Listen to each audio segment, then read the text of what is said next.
بسم اللہ الرحمن الرحیم۔ اللہ کے اولو العزم پیغمبر ابو الانبیاء حضرت ابراہیم علیہ السلام سب سے پہلے جو دعا فرما رہے ہیں وہ کیا ہے؟ رب اجعل هذا البلد آمنا، اے اللہ اس شہر کو امن والا بنا دے، امن کا گہوارہ بنا دے۔ رزق کی دعا بعد میں کر رہے ہیں مگر امن کی دعا پہلے کر رہے ہیں، اس لیے کہ جب تک امن نہیں ہے تو آپ اللہ رب العزت کی کسی بھی نعمت سے فائدہ نہیں اٹھا سکتے۔ آپ کے پاس گھر نہیں ہے مگر امن ہے تو اس کے بغیر آپ گزارا کر سکتے ہیں۔ گھر آپ کے پاس ہے، بنگلہ ہے، محل ہے، بہت بڑا قصر ہے، لیکن امن نہیں ہے تو آپ کو اس میں چین نہیں آ سکتا۔ امن ہو تو جھونپڑی آپ کے لیے جنت ہے، اور اگر امن نہیں ہے تو آپ کا محل کے اندر بھی دم گھٹے گا۔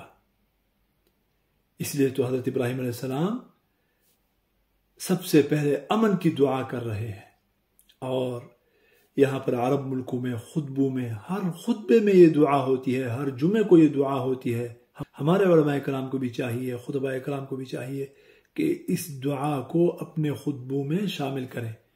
کتنی بہترین دعا ہے، اور اس وقت تو ہمارے ملک پاکستان کو اس کی بہت زیادہ ضرورت ہے۔ اس وقت خاص کر ہمارے جو حالات ہیں دو صوبوں میں، خیبر پختونخوا میں اور بلوچستان میں، تو امن کی کتنی زیادہ ہمیں ضرورت ہے۔ کتنی پیاری دعا ہے، اللہم اجعل هذا البلد آمنا مطمئنا سخاء رخاء وسائر بلاد المسلمین، کہ اے اللہ ہمارے اس ملک کو امن و اطمینان والا بنا، فراوانی والا بنا اور خوشحالی والا بنا۔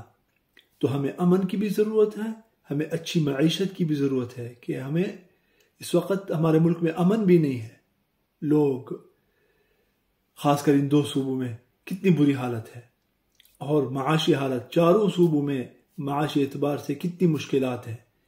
تو معاشی خوشحالی کے لیے بھی بہترین دعا ہے، امن مانگنے کے لیے بھی بہترین دعا ہے، صرف اپنے ملک کے لیے نہیں بلکہ آگے فرما رہے ہیں وسائر بلاد المسلمین۔ تو اس دعا کا جو ہے نا اہتمام کرنا چاہیے، اور اسی امن کی بھیک مانگتے مانگتے باجوڑ کے ایک ممتاز عالم دین، بہت بڑے عالم دین اور بہت کام کے انسان، بہت ہی قیمتی انسان مولانا خان زیب صاحب اس دنیا سے چلے گئے۔ اللہ رب العزت ان کی شہادت کو قبول فرمائے، اللہ پاک ان کے بچوں کو صبر دے، اور اللہ پاک ان کو جنت الفردوس میں اعلیٰ مقام عطا فرمائے۔ مگر اپنی قوم کو یتیم کر گئے۔ پورا علاقہ آج دھاڑے مار مار کر اس بندے کے پیچھے جو ہے وہ رو رہا ہے۔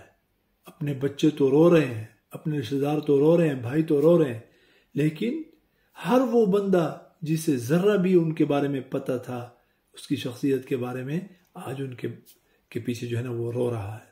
پورے علاقے کو، پورے صوبے کو وہ سوگوار کے چلا گیا۔ اس شخص کو چند مہینے پہلے میں نے سنا تھا، انتہائی سنجیدہ گفتگو، مدلل گفتگو، کسی کے پیچھے کوئی غلط بات نہیں کی، اور اتنا مفید انسان ماحول کے لیے، اپنے ملک کے لیے کتنا مفید، کتنی بہترین اس شخص کی سوچ تھی۔ اس نے ایک کام کیا تھا اپنے علاقے میں، باجوڑ میں، وہاں پر لینڈ سلائیڈنگ ہوتی تھی، تو اس نے سوچا کہ اس کو کیسے روکا جائے۔ اس کے ذہن میں ایک آئیڈیا آیا کہ ہمارے جو پہاڑ ہیں آس پاس، ان کے اوپر درخت لگانے کا سلسلہ شروع کرتے ہیں۔ چنانچہ اس نے اپنے تئیں ان پہاڑوں کے اوپر درخت لگانے شروع کیے، اپنے دوستوں کے ساتھ مل کر یہ سلسلہ شروع کیا، اور باقاعدہ اس کا یہ انٹرویو جو ہے وہ موجود ہے فیس بک کے اوپر، یوٹیوب وغیرہ کے اوپر آپ سن سکتے ہیں، سرچ کریں تو۔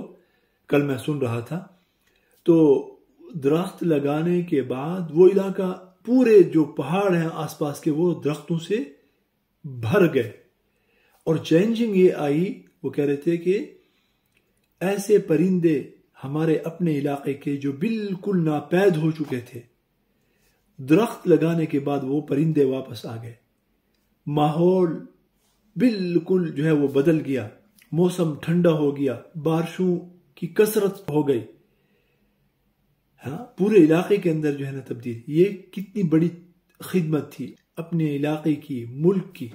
تو اس شخص نے یعنی ایسی سوچ تھی، ایسی تعمیری سوچ والا انسان، ایسے کام کا بندہ، مگر ظالموں نے اس کو نہیں چھوڑا. اور ایسے شخص سے ہمیں ہمارے ملک کو، ہمارے صوبے کو اور اس کی قوم کو محروم کر دیا. اللہ رب العزت پاکستان کے دشمنوں کو، امن کے دشمنوں کو اللہ رب العزت ہدایت دے. پہلے اگر ان کی قسمت میں ہدایت نہیں ہے، اللہ پاک ان کو تباہ و برباد کرے. جو بھی ہیں، جو امن کے دشمن ہیں، جو پاکستان کے دشمن ہیں، جو معصوم لوگوں کے دشمن ہیں، علماء کے دشمن ہیں، امن کی بات کرنے والوں کے دشمن ہیں، اللہ رب العزت ایسے شریروں سے ہماری پاک دھرتی کو پاک فرما دے. وآخر دعوانا ان الحمد للہ رب العالمین.